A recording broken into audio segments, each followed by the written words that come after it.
ऊंचाई 220 सेंटीमीटर और आधार का व्यास 24 सेंटीमीटर वाला एक बेलन जिस पर ऊंचाई 7 सेंटीमीटर और त्रिज्या 8 सेंटीमीटर वाला एक अन्य बेलन आरोपित है से लोहे का एक स्तंभ बना है। इस स्तंभ का द्रव्यमान ज्ञात कीजिए, जबकि दिया है 1 सेंटीमीटर क्यूब लोहे का द्रव्यमान लगभग 8 ग्राम होता है।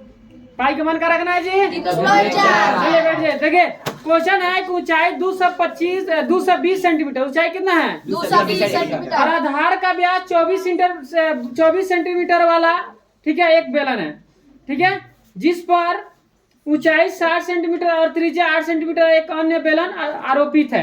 देखिए पहले दो बेलन है। कितना बेलन है? दो। एक बेलन की ऊंचाई है 220 और त्रिज्या है 60। पहले एक बेलन बनाते हैं। कौन सा बेलन? एक पहला बेलन। देखिए बेलन हो गया। इसकी त्रिज्या कितना है? 12 सेंटीमीटर। कितना? 12 सेंटीमीटर। 12 सेंटीमीटर त्रिज्या है। Yes sir. ऊंचाई एकरे कितना है? 220 सेंटीमीटर। 220।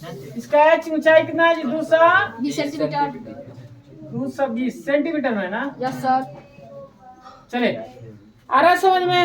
एक बेलन है जिसकी त्रिज्या ए है, ऊंचाई 220 सेंटीमीटर। अब इस पर आरोपित कौन है जी? एक अन्य बेलन। इस पर एक और बेलन बना देते हैं।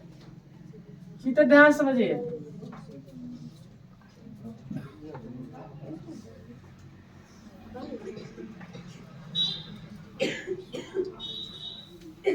इसकी त्रिज्या, इसका हम मान लेते हैं त्रिज्या 8 सेंटीमीटर। 8 सेंटीमीटर। इसका त्रिज्या, ऊंचाई इसका 60 सेंटीमीटर। कितना ऊंचाई इसका? ऊंचाई इसका हम मान लेते हैं H1 60 सेंटीमीटर।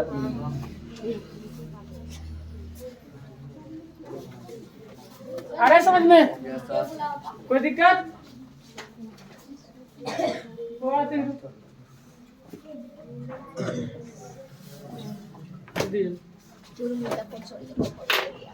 आगे समझ में?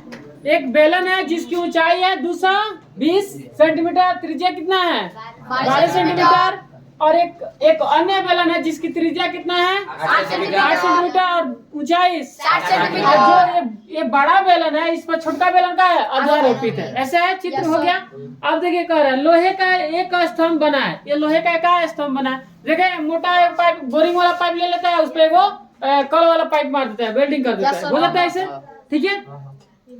तो दिया स्तंभ का द्रव्यमान ज्ञात कीजिए। 1 cm क्यूब लोहे का द्रव्यमान में कितना दिया जी? 8 ग्राम। एक मतलब cm क्यूब में कितना ग्राम? 8 ग्राम। मतलब 1 cm क्यूब का मतलब क्या? 1 घन सेंटीमीटर।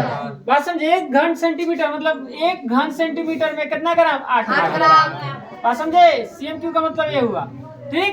अब हम क्या करेंगे? वजन बताना है इसका।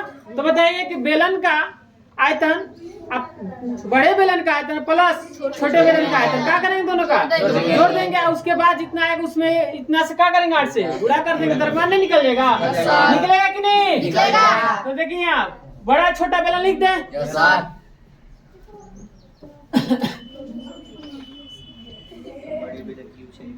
बड़े बेलन की ऊंचाई H कितना है जी? 220 सेंटीमीटर। 220 सेंटीमीटर, ठीक है। बड़े बेलन की ऊंचाई इतना, तो त्रिज्या बड़े बेलन की लिखेंगे ना। इसका बड़े बेलन की त्रिज्या छोटा रहा है ना, 12 सेंटीमीटर। कितना? 12 सेंटीमीटर। आराम से, कोई दिक्कत? अब देखिए छोटे बेलन की का ऊंचाई, इसको हम H1 माने हैं। इसका कितना है? 60 सेंटीमीटर, है ना। इसको दिक्कत आ रहा है? अब देखिए छोटे बेलन की त्रिज्या कितना होगा? बड़ा आर माने हैं, क्योंकि अलग अलग है दोनों का। बड़ा आर कितना है? 8 सेंटीमीटर। किसी को दिक्कत नहीं ना है? अब क्या करेंगे? देखिए हमें क्या निकलना है जी?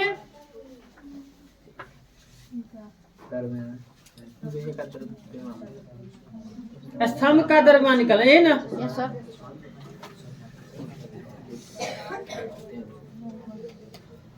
स्तंभ का पहले क्या निकाल दे? पूरा स्तंभ का क्या निकाला हम? आयतन। स्तंभ का आयतन निकालेंगे ना। स्तंभ का आयतन तो निकालेंगे पूरा स्तंभ का आयतन ना। तो क्या होगा? बड़े नहीं आ रहा है नहीं सर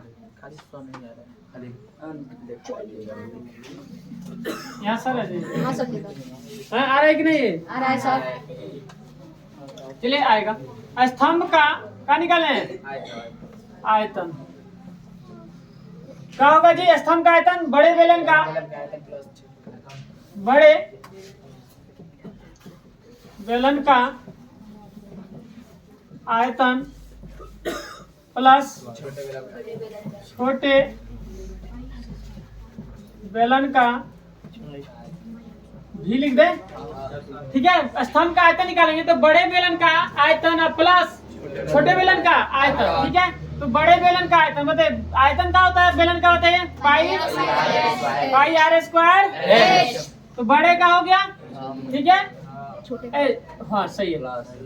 अब प्लस छोटे बेलन का होगा पाई आर स्क्वायर, बड़ा आर है ना, छोटे बेलन का बड़ा आर मान है आर स्क्वायर एच 1 होगा इसे। यस सर कोई दिक्कत? नहीं सर अब देखिए दोनों में क्या है पाई पाई पाई एच 1 है, यहाँ एच है, यहाँ छोटा रहे यहाँ बड़ा है, तो हम कमल नहीं लेंगे, सिर्फ का कमल है पाई। अंदर का हो गया आर छोटा आर स्क्वायर प्लस एच, अब बड़ा आर का स्क्वायर एच 1। 1 ठीक है, पाई के बाद 3.14 3.14 आर छोटा कितना है जी? 12 सेंटीमीटर 12 सेंटीमीटर। इसका क्या कर देंगे स्क्वायर प्लस 220 नहीं प्लस थोड़ी एच पूरा एच कितना है? 220 सेंटीमीटर 220 सेंटीमीटर सेंटीमीटर प्लस अब होगा आर बड़ा आर कितना है? 8 सेंटीमीटर 8 सेंटीमीटर। इसका स्क्वायर कर देंगे यस सर और गुड एच 1 60 सेंटीमीटर 60 सेंटीमीटर। कोई दिक्कत? 3.14 12 का स्क्वायर 100 कितना होगा? गुड़न है गुड़े 20 सेंटीमीटर 20 सेंटीमीटर प्लस 8 के square 64 centimetre square 64 cm square plus गुड़ा है 60 cm हुआ। इसका इतना हो जाएगा गुड़े 60। अब देखिए यहाँ अब गुड़ा कीजिए इसमें 31,680 31,680 cm क्यों ना होगा?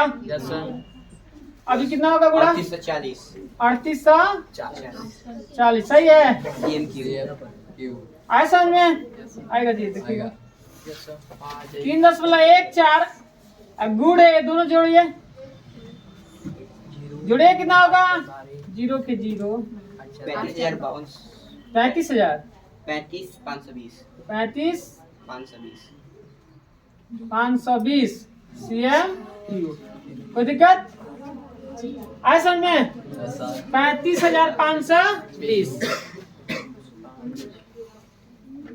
अभी इसमें गुड़ा कीजिए इसमें गुड़ा कीजिए गुड़ा कीजिए कितना होगा? गुड़ा कीजिए कितना होगा?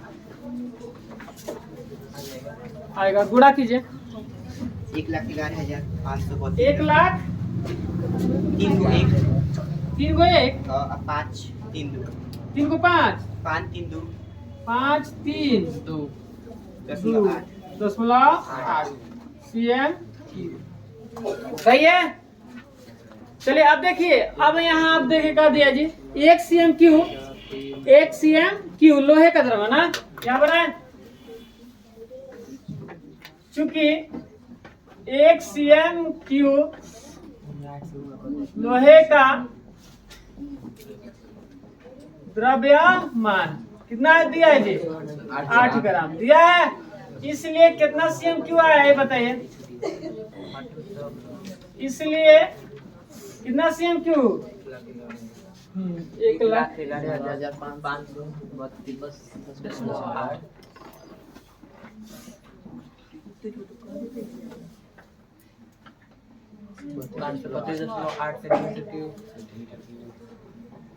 लोहे का द्रव्यमान यही हिंदी लिखेंगे लोहे का द्रव्यमान कितना होगा जब गुणा कर देंगे 8 गुणे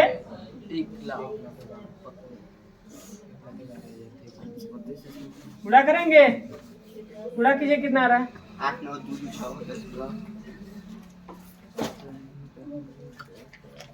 सजवा 3 छुटा है 3 छुटा है 15 के बाद कहाँ सही है। चलिए गुणा किया तो कितना है जी, बोलिए। 8,92,262 10+4 8,92,000 गुणा किए तो आया 8,92,000 262 10.4 ग्राम। कितना आ गया ये? ग्राम में आया, ग्राम में। अब ग्राम को देखिए, इतना भी आप लिखेंगे तो गलती नहीं है, लेकिन आपका आंसर किस में दिया है जी? केजी में। तो केजी में दिए, ग्राम को केजी में बदलेंगे तो 1,000 से क्या करेंगे हम? क्या करेंगे इसमें? तो किस में बदल गया? केजी में बदल जाएगा। ग्राम में था तो केजी में बदलेंगे ना 1,000 से। अरे समझे कैसे? यहाँ देखिए आपका कितना ग्राम था, इतना ग्राम, तो इसको केजी में बदलेंगे। इतना में कितना से भाग करेंगे? 1,000 से। केजी में बदल जाएगा। अब बताइए, दशमलव 3 अंक के बाद बैठेगा ना, दशमलव 1, 2 और 3 कहाँ बैठेगा जी? 892 इतना लगभग केजी आएगा, लगभग इतना केजी। समझ में? क्योंकि ये दशमलव उठ के यहाँ 3 अंक के बाद यहाँ आएगा, तो ये 26 ले चलेंगे इसमें। बात समझे? चलिए हो गया, जल्दी लिखिए अब।